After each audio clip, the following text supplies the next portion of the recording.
सबको अलैकुम सलाम। आज या ठिकाणी सर्व धर्म समभावना ईद मिलन कार्यक्रमासाठी उपस्थित वाजिद अली खान साहब और डॉक्टर सलीम खान साहब और उपस्थित सभी आदरणीय मंच, मेरे सामने बैठे सभी भाई और बहनों, अभी वाजिद अली खान साहब ने बहुत ही अच्छी तरह से हम सबको रमज़ान ईद और इस्लाम धर्म में जो अच्छी बातें हैं, कुरान में जो बातें बताई गई है, वो सभी आपके सामने रखी है। मैं ज़्यादा नहीं बोलने वाला, लेकिन हमारे पुलिस डिपार्टमेंट का जो डेली संबंध आता है लॉ एंड ऑर्डर और कायदा और सुव्यवस्था, शांति बनाए रखना, और यह सब करते टाइम हमको सभी जाति धर्म के लोगों को साथ में लेके चलना पड़ता है और वो बहुत ज़रूरी है। कानून कोई जात धर्म नहीं मानता, कानून सबको समान अधिकार दिया आहे। आपल्या देशामध्ये ज्यावेळेस 15 ऑगस्ट 1947ला आपण इंग्रजांच्या गुलामगिरीतून स्वतंत्र झालो, त्यावेळी भारत देशाने लोकशाही स्वीकारलेली आहे आणि या लोकशाहीमध्ये डॉक्टर बाबासाहेब आंबेडकरांनी जे संविधान लिहून ठेवलेलं आहे, त्या संविधानानं या देशामधील प्रत्येक घटकाला, मग ते भाषेनुसार भेद असेल, जातीनुसार असेल, धर्मानुसार असेल किंवा संस्कृतीनुसार असेल, सर्वांना समानतेचा अधिकार दिलेला आहे। अपन अपना देश संविधान से चलता है। जो संविधान में जो लिखा है उसका पालन हम सबको करना पड़ता है, और जहाँ तक मुझे ऐसा लगता है कि हम सब ने अगर संविधान का पालन किया तो ये देश में कभी खून खराबा नहीं होगा, कभी झगड़े नहीं होंगे, क्योंकि सब जन नियम से चलेंगे, कानून से चलेंगे। अपने देश में हिंदू है, मुस्लिम है, सिख है, ईसाई है, हर धर्म के लोग यहाँ रहते हैं, और अपने संविधान में सबको समान अधिकार दिया है, सबको अपना अपना धर्म का आचरण करने का स्वतंत्र दिया है। मैं ये समझता हूँ कि हम सब अपना धर्म का आचरण करेंगे और दूसरे धर्म का अपन सम्मान करेंगे, तो मुझे नहीं लगता कभी ये बात पर से झगड़ा होगा और तुम बड़े हो हम छोटे हैं, ऊंच नीच गोर गरीब कोई भेद नहीं रहेगा। अपने संविधान में संघीय राज्य प्रणाली दी है, मतलब केंद्र सरकार और फिर बाकी राज्य सरकार। अपने देश में छोटे छोटे राज्य हैं, हर राज्य की भाषा अलग अलग है, हर राज्य की संस्कृति अलग है, लेकिन फिर भी विविधता में एकता है। और जो देश अपन देखते हैं दुनिया में पूरे, जो देश एकता से रहा उसका विकास हुआ, डेवलप हुआ और प्रगति के पथ पर आगे जा रहा है। और अपन अगर एकता नहीं रखेंगे, जाति के नाम पर, धर्म के नाम पर अगर अपन एक दूसरे के पैर खींचते रहेंगे तो अपना विकास नहीं होगा। अपन एक दूसरे के झगड़े में, इसमें ही अपन अपने देश को पीछे लेके जाएंगे। ये सब अगर अपन इसके बारे में सोचेंगे तो मुझे लगता है कि बहुत जल्दी अपना देश भी एक महासत्ता बनेगा।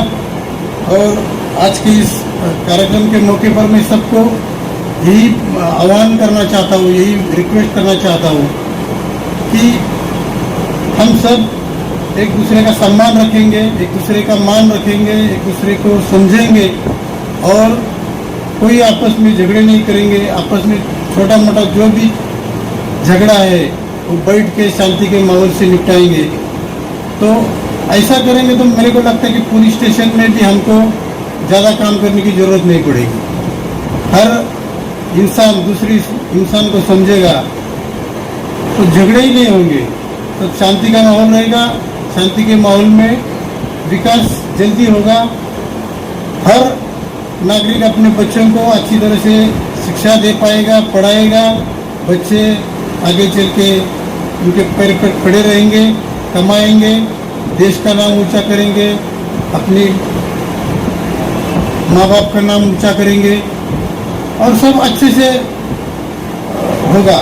कहीं कोई तान तनाव झगड़ा नहीं होगा। जैसे हिंदू लोग दिवाली मनाते हैं, क्रिश्चियन लोग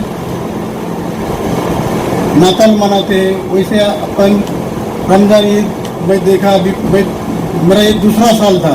पिछले साल भी मैं रमज़ान महीने में ही नया आया था, लेकिन मैंने देखा कि पूरा महीना इतने शांति से लोग और इतने धार्मिक भाईचारे से यहाँ अपना पूरा रमज़ान ईद पूरा रोजे रखते हैं। पुलिस को यहाँ कुछ भी परेशानी नहीं दिखी मेरे को। अभी इस बार का भी रमज़ान बहुत ही शांतिपूर्ण तरीके से संपन्न हुआ। आज ये ईद मिलन के मौके पर मैं सभी को इसके लिए बहुत शुक्रगुजार हूँ कि आप सभी की वजह से भिवंडी में अमन शांति कायम है। भिवंडी का नाम तो पूरे देश में है। कहीं भी कोई जाता है और भिवंडी बताता है तो फिर उसके बाद मुंबई या महाराष्ट्र बताने की ज़रूरत नहीं पड़ती। कहाँ से आए भिवंडी से तो पूरे देश में लोग पहचानते हैं। इतना अपना देश, इतना ये शहर का नाम पूरे देश में है। पीछे का पास्ट छोड़ दो, लेकिन अभी अपने को जो अच्छी बातें हैं वो आगे लेके जाके अपने भिवंडी का नाम और रोशन करना है। यहाँ पूरे एकता और अखंडता के साथ सभी जन रहेंगे, इसकी मुझे पूरी उम्मीद है। मैं फिर एक बार जमाते इस्लामी हिंद के भिवंडी शाखा के सभी पदाधिकारियों को बहुत धन्यवाद देता हूं कि उन्होंने आज मुझे यहाँ पे इस प्रोग्राम में शामिल होने का मौका दिया और आप सभी को सभी के साथ में यहाँ पे दो शब्द बोलने का भी मौका दिया। इसके लिए मैं उनका शुक्रगुजार हूँ और मेरी बात यहाँ पे ख़त्म करता हूँ। जय हिंद, जय महाराष्ट्र। इस्लामी हिंद भिवंडी की ओर से ये जो सद्भावना ईद मिलन का आयोजन किया गया, तो जमाते इस्लामी हिंद 1941 से पूरे देश में 25 राज्यों में ऐसे ईद मिलन समारोह आयोजित करते हैं। इसके पीछे का उद्देश्य ये होता है कि हम सब के निर्माता ने रमज़ान के पावन पर्व के पीछे जो पवित्र ग्रंथ कुरान अवतरित किया है और जिन पर अवतरित किया है पैगंबर मोहम्मद मुस्तफ़ा सम, तो वो थेरी कुरान की और प्रैक्टिकल मोहम्मद मुस्तफ़ा सम का, तो इस पर आचरण कैसे किया जाए, इसका प्रबंधन कैसे लिया जाए। और इसमें जो मार्गदर्शन है 5 मुद्दों का कि निर्मिति, निर्माता, उद्देश्य, मार्ग, अंत, तो इसको भली भांति जानकर खुद भी अपने परिवार में, अपने समाज में, अपने राज्य में और अपने देश में उसकी उन्नति और प्रोग्रेस के लिए कैसे काम किया जाए, तो ये संदेश सबको दिया जाता है।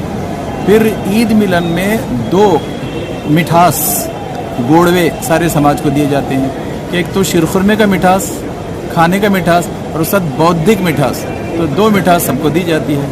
फिर पवित्र कुरान और पैगंबर मोहम्मद सल्लल्लाहु अलैहि वसल्लम जो 7 जीवन व्यवस्था का मार्गदर्शन दिया है कि जिसमें शैक्षणिक व्यवस्था, कौटुंबिक व्यवस्था और उसके बाद नैतिक व्यवस्था, 4थी सामाजिक व्यवस्था, 5वीं आर्थिक व्यवस्था, 6ठी न्याय व्यवस्था और 7वीं प्रशासनिक व्यवस्था। तो ये 7 व्यवस्थाओं को भली भांति जानकर लोगों को आचरण करना चाहिए और अपना परिवार का, समाज का, देश का, विश्व का कैसे प्रोग्रेस हो सकता है इसके लिए अपना योगदान देना चाहिए। तो ये संदेश पूरी ईद के अवसर पर सबको दिया जाता है। ठीक। अच्छा, ये बताएंगे कि यहाँ पे जो लोग आए थे चीफ गेस्ट लोग, वो लोगों के बारे में आप क्या कहना चाहोगे? यहाँ पर बहुत सारे समाज के यानी हिंदू, मुस्लिम, सिख, ईसाई, क्रिस्ती सभी भाई बहन आए थे। तो हम उनको ये संदेश देना चाहिए कि जैसे हम यहाँ जमा हुए हैं तो ऐसा ही भारत हम निर्माण करना चाहते हैं, ऐसा ही राज्य हम निर्माण करना चाहते हैं कि जहाँ सब मिलें, नफरत ना हो और एक दूसरे से मिलकर कैसे प्रगति की जा सकती है सबकी, हर व्यक्ति की, हर भाई बहन की, और राज्य और देश की, तो ये हम आगे भी इस काम को आगे बढ़ाते रहेंगे। अच्छा, अभी यहाँ पे भिवंडी को आप भारत देखते हैं। हाँ, भिवंडी एक प्रतीकात्मक रूप में भारत को हमने पेश किया कि जहाँ सब मिलकर आए हैं तो वैसे पूरे भारत को जोड़ने वाले बने। तो इस तरह हमने प्रतीकात्मक एक जो है तो यहाँ पर आयोजन किया। अच्छा, यहाँ पे कुछ है किताबों का वितरण भी किया गया है, उसके बारे में असल में वो जो पवित्र ग्रंथ कुरान है वो जमात इस्लामी ने 15 भाषाओं में भाषांतरित किया है, जो नोट करेंसी पर है। तो हिंदी, मराठी, इंग्लिश, गुजराती हमने भाषांतर लाए हैं और हमने उसको सप्रेम भेंट के उपलक्ष्य रखा है। तो जो लोग भी उसका अभ्यास करना चाहते हैं पवित्र कुरान का और पैगंबर मोहम्मद साहब की पवित्र जीवनी का, तो हमने सप्रेम भेंट के स्वरूप में उनको पवित्र ग्रंथ कुरान और पवित्र मोहम्मद साहब की पवित्र जीवनी भी रखी है। अच्छा, आप अपनी तरफ से लोगों को क्या संदेश देना चाहेंगे? हम लोगों को ये संदेश देना चाहेंगे कि गैर समझ हमको निर्माण नहीं करना चाहिए, गैर समझ के पीछे नहीं चलना चाहिए, बल्कि सारे धर्मों का अभ्यास करना चाहिए, कुरान हदीस का, इस्लाम का अभ्यास करना चाहिए। फिर उसके बाद एक जवाबदार नागरिक, एक जिम्मेदार नागरिक के रूप में अपने आप को जीवन व्यतीत करना चाहिए और ये जीवन और मरणोत्तर जीवन दोनों की सफलता के लिए काम करना चाहिए। मेरा एक सवाल है कि अभी ये आपने अपने एक भाषण में एक कहा था कि हम सब भाई बहन हैं, एक ही माँ बाप के औलाद है, जरा उसके बारे में आप कुछ मैंने बताइए। बताया, 3 मैंने उदाहरण दिए कि जैसे कुरान में ये बताया गया कि तुम्हारे पहले पिताजी आदम थे, पहली माता हव्वा थी। फिर मैंने जब इस स्टडी की बाइबल की तो बाइबल में हमको बताया गया कि तुम्हारे पहले पिताजी का नाम एडम और पहली माता का नाम ईव था।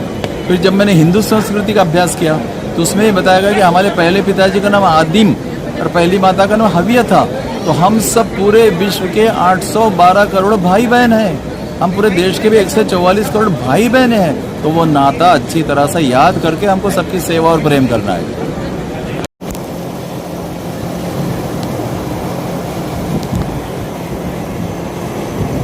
सबको अलैकुम सलाम। आज या ठिकाणी सर्व धर्म समभावना ईद मिलन कार्यक्रमासाठी उपस्थित वाजिद अली खान साहब और डॉक्टर सलीम खान साहब और उपस्थित सभी आदरणीय मंच, मेरे सामने बैठे सभी भाई और बहनों, अभी वाजिद अली खान साहब ने बहुत ही अच्छी तरह से हम सबको रमज़ान ईद और इस्लाम धर्म में जो अच्छी बातें हैं, कुरान में जो बातें बताई गई है वो सभी आपके सामने रखी है। मैं ज़्यादा नहीं बोलने वाला, लेकिन हमारे पुलिस डिपार्टमेंट का जो डेली संबंध आता है लॉ एंड ऑर्डर और कायदा और सुव्यवस्था, शांति बनाए रखना, और यह सब करते टाइम हमको सभी जाति धर्म के लोगों को साथ में लेके चलना पड़ता है और वो बहुत ज़रूरी है। कानून कोई जात धर्म नहीं मानता, कानून सबको समान अधिकार दिया है।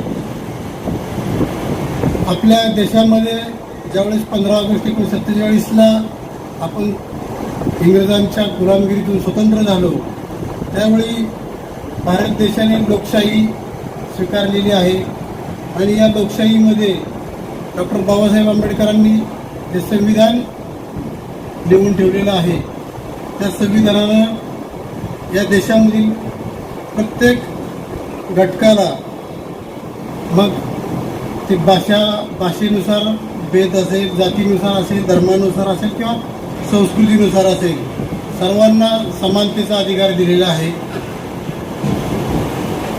अपन अपना देश संविधान से चलता है, जो संविधान में जो लिखा है उसका पालन हम सबको करना पड़ता है। और जहाँ तक मुझे ऐसा लगता है कि हम सब ने अगर संविधान का पालन किया तो ये देश में कभी खून खराबा नहीं होगा, कभी झगड़े नहीं होंगे, क्योंकि सब जन नियम से चलेंगे, कानून से चलेंगे।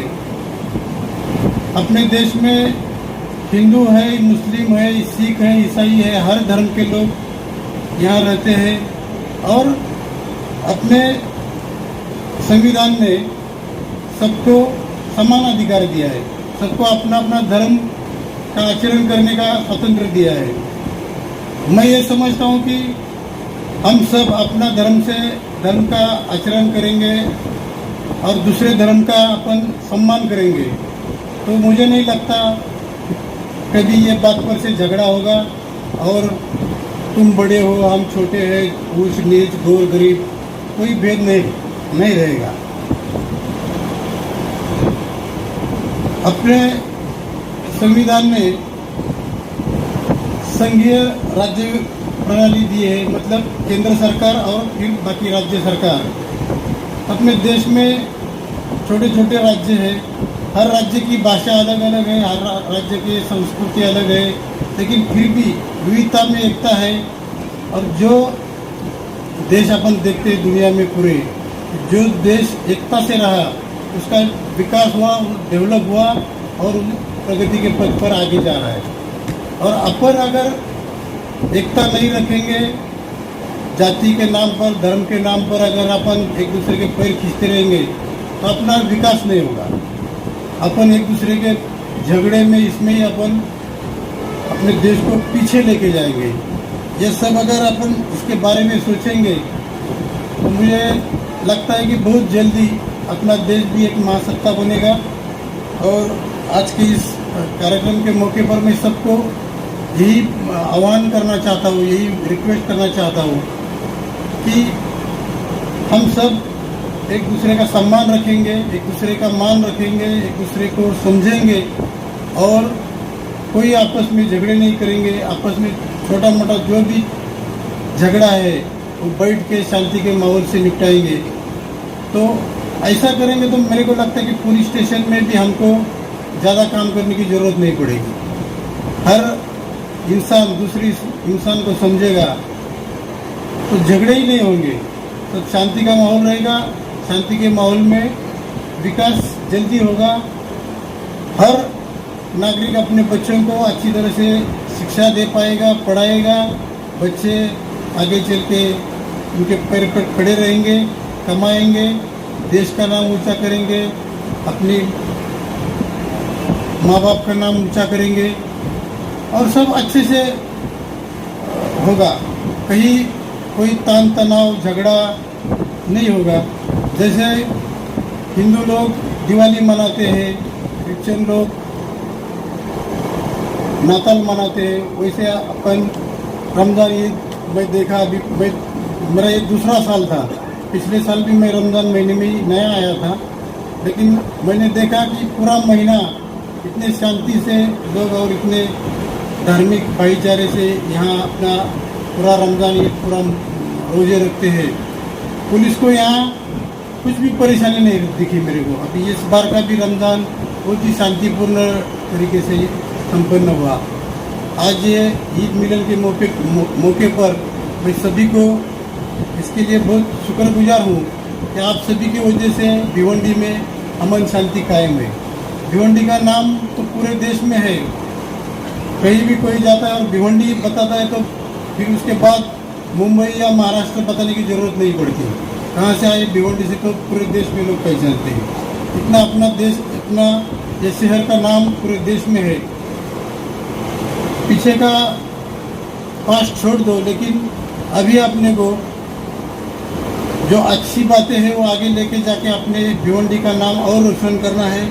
यहाँ पूरे एकता और अखंडता के साथ सभी जन रहेंगे, इसकी मुझे पूरी उम्मीद है।